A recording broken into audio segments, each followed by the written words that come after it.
Unit 26, try the opposite. What assistance can we find in the fight against habit? Try the opposite. Epictetus Discourses 1.27.4. Try the opposite.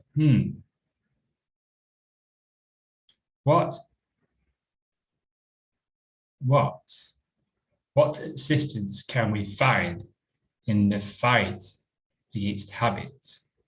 Try the opposite. So we fight, yes, I feel that. Fighting against habits. Fighting not to do things. Fighting not to eat that candy. Fighting not to be angry at that person. Fighting not to drink that beer. Fighting not to gamble. Fighting not to watch that thing or do that thing. Fighting with our habits. So Epictetus is offering here to do the opposite. Try the opposite. Try not to stop doing it.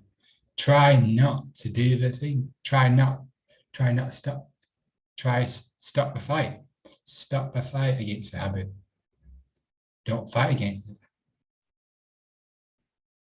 Do the opposite. It's okay. It's okay to do the thing, make it okay. If you want to do it, you can do it. It's fine. If you don't want to sleep, it's fine. It's okay not to sleep. So let's read on. Viktor Frankl, the brilliant psychologist and Holocaust survivor, cured patients suffering from phobias or neurotic habits using a method called paradoxical intention. Let's say a patient couldn't sleep. The standard therapy would have been something obvious, like relaxation techniques. Yeah, I would say someone says, I'm struggling to sleep, try some relaxation, try some meditation, try breathing, try relaxing. That would be the obvious therapy. But Frankl instead encouraged the patient to try not to fall asleep. Try not to fall asleep. Don't fall asleep. When you go to bed, don't fall asleep. Don't try and fall asleep.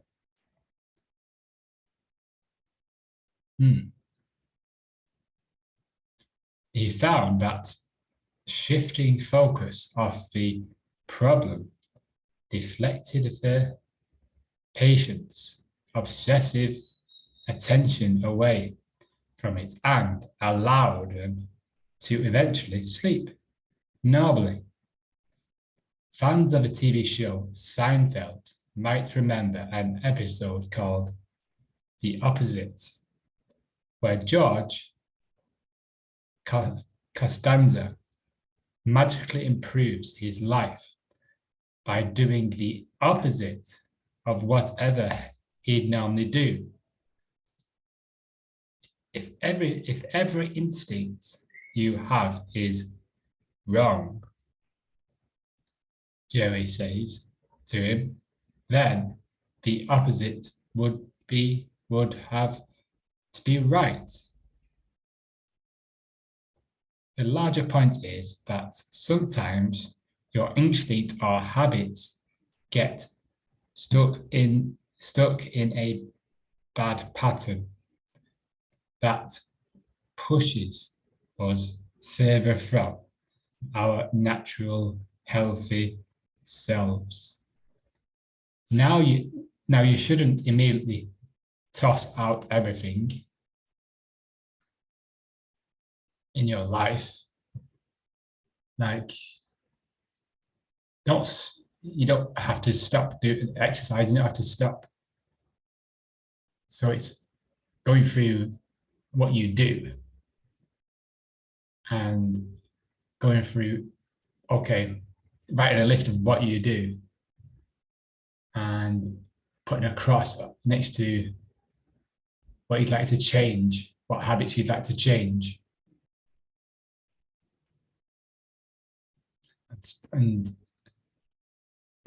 and stop doing it. That's what, toss out everything in your life. Do the opposite. So it might be like if you're exercising every day and it's not doing exercise, it's like not being concerned or worried about that you're doing bad things. Having a day off of worried about having a day off or a few days off, trying to stop doing things, taking your attention off the stop doing this, stop,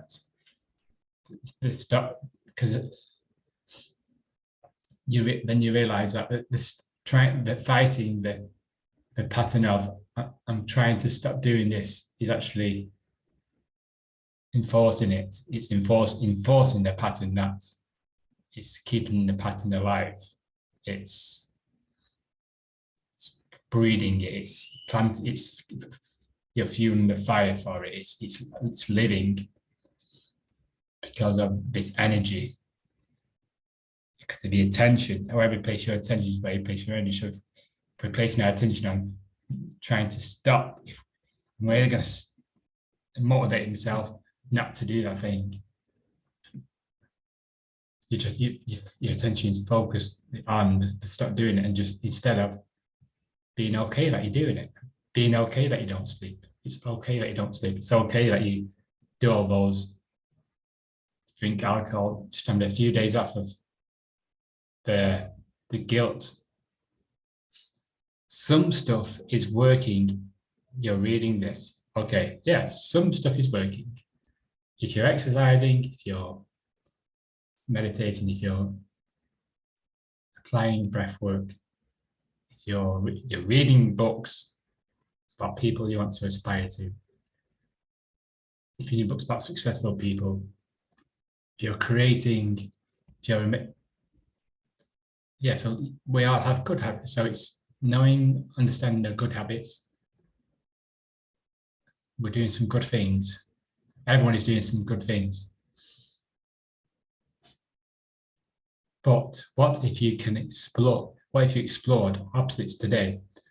What if you broke the pattern of trying to stop doing things? Yeah, doing the opposite. Because the stop doing this, the pattern that is, there's a pattern that we have patterns and patterns upon patterns. So we have patterns that the addictive pattern of the thing, the alcohol, the drugs, the pornography, the gambling, the anger, the guilt, the shame, the neurotic, the codependence, the unworthy. These are all patterns. And then we have another pattern that is, I'm not going to be, I'm going to try to stop. Okay, the way to stop doing these things is to try and stop doing these things. So this pattern is pushing them down, actually pushing them down. The trier, the effort, the motivator is actually protecting these patterns of guilt, shame, neurotic, codependence, addictive patterns. Which it's looking at it. So just looking your way, and not you knowing that the patterns are there, but looking your way is another way. being aware of it. You know that you know your child is there. If you're a parent, if you're a parent, you know your child is there. You know your child is playing, watching TV. Your dog's there. Your phone is there. Everything is there. You know everything is there. So we don't have to keep looking at it. It's like looking at all your possessions to make sure it's still there.